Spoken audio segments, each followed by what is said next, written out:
నమస్తే. తెలంగాణలో ఉప ఎన్నికలు రాబోతున్నట్లు కనిపిస్తున్నాయి. ఎందుకంటే బీఆర్ఎస్ నుంచి 10 మంది ఎమ్మెల్యేలు కాంగ్రెస్‌లోకి పోయినరు. వాళ్ళ విషయంలో సుప్రీంకోర్టు సీరియస్‌గా ఉంది. అటు బీఆర్ఎస్ నేతలు కూడా పట్టు విడుస్తలేరు. ఇద్దరు ఈరోజు సుప్రీంకోర్టులో మళ్ళీ విచారణకు వచ్చింది పార్టీ మారిన ఎమ్మెల్యేల విషయంపై. ఇక వీళ్ళ తరపున కొట్లాడుతున్న అడ్వకేట్ ఉన్నాడు కదా ముకుల్ రోహత్కి. ఇక ఆయన విషయంపై సుప్రీంకోర్టు బాగానే గరమైంది.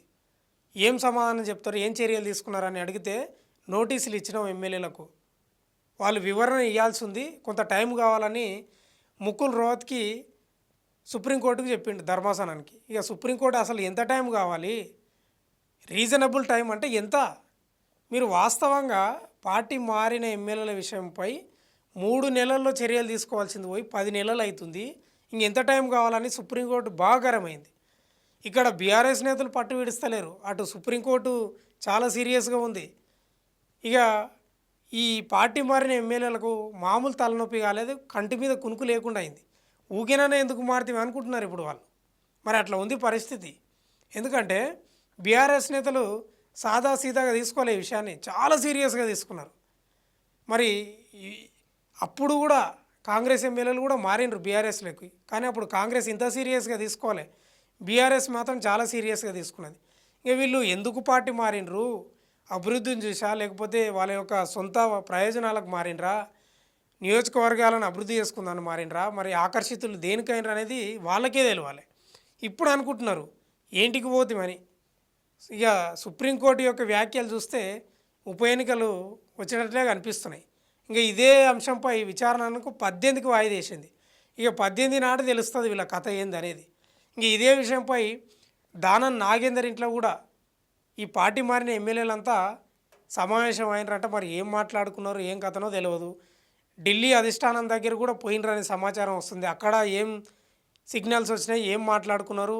ఏఐసిసి కార్యదర్శి ఉంటాడు కదా కేసీ వేణుగోపాల్, పెద్ద మనిషి, ఆయనతోటి పోయి ఏం మాట్లాడిండ్రు, మరి ఆయన వీళ్ళకి ఏం చెప్పిండు, వీళ్ళు ఆయనకి ఏం చెప్పిండ్రు, ఈ కథలన్నీ అయితే నడుస్తున్నాయి. వివరణ అయితే ఇంకా ఇవ్వలేదు వీళ్ళు రాతపూర్వకంగా, ఎప్పుడు ఇస్తారో తెలియదు. ఇప్పుడేమో మేము పార్టీ మారలేదని చెప్పే పరిస్థితి లేదు, భాజపాతో పోయి కండువాలు కప్పుకున్నారు. అప్పుడు ఇదే లొల్లి అయింది. అరకెప్పుడు గాంధీ విషయంలో కానీ చాలామంది ఎమ్మెల్యేలు మేము పార్టీ మారలేదు, అది దేవుని కండువా అని చెప్పుకున్నారు. ఇక మారినరు మారినవని చెప్పుకుంటే అయిపోయా కదా, ఎందుకు ఈ దొంగసాటు అనేది బీఆర్ఎస్ నేతలు అంటున్నారు. ఇక కడియం శ్రీగారు ఏకంగా ప్రెస్ మీట్ పెట్టి సుప్రీంకోర్టు యొక్క ధర్మాసనాన్ని మేము గౌరవిస్తాం, ఎలాంటి తీర్పు వచ్చినా మేము స్వీకరిస్తాం, మళ్ళీ ఉప ఎన్నికలు వస్తే ఎదుర్కొంటాం, ఎక్కడేం పారిపోయాం అంటున్నారు. ఎక్కడేం పారిపోరు, ఎదుర్కొంటారు. గెలవాలనే పోతారు ఎవరైనా. ఓడిపోయేటోడు ఓడిపోతాడు, గెలిచేటోడు గెలుస్తాడు.